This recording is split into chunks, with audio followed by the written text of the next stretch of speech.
হাসিনা কোটা রাখবেন না কোটা রাখবেন না।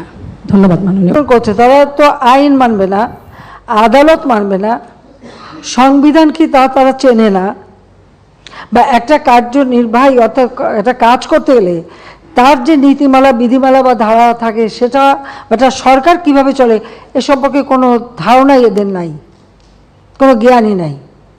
হ্যাঁ, পড়াশোনা করছে, ভালো নাম্বার পাচ্ছে, সেটা ঠিক, কিন্তু ভবিষ্যতে এরা তো নেতৃত্ব দেবে বা এই দেশটা চালাতে আসবে, তাদের তো এই ধারণাগুলি দরকার।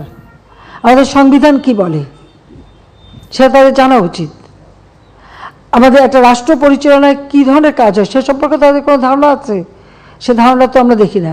আজকে যখন আদালতে চলে গেল, তা আদালতে সেটা সমাধান, এবং আদালত তাদের সুযোগ দিয়েছে, বলেছে আপনারা আসেন আর্গুমেন্ট করেন, বলেন, তা আদালতে যাক, বলুক না, তারা রাজপথেই সমাধান করবে।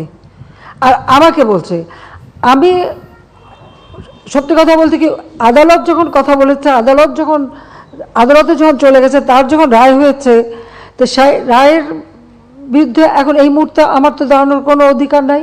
এটা তো আমার সংবিধানও বলে না, আমার পার্লামেন্টও বলে না, কার্যপ্রণালী বিধিও বলে না, কিছুই না। যতক্ষণ পর্যন্ত আদালত থেকে সমাধান না আসবে ততক্ষণ আমাদের এখানে কোনো কিছু করার থাকে না। এটা বাস্তবতা, এই বাস্তবতা তাদের মানতে হবে। আর যদি না মানে কিছু করার নাই, আর রাজপথে আন্দোলন করতেই থাকবে, তবে কোনো ধ্বংসাত্মক কাজ করতে পারবে না। যতক্ষণ তারা শান্তিপূর্ণভাবে করে যাচ্ছে, কেউ কিছু বলছে না। কিন্তু এর বাইরে যখন কিছু করবে, পুলিশের গায়ে হাত দেওয়া বা পুলিশের গাড়ি ভাঙা বা এভাবে আক্রমণ, এগুলি যদি করতে যায়, তাহলে তখন তো আইন তার আপন গতিতে চলবে, এখানে আমাদের কোনো কিছু করার নেই।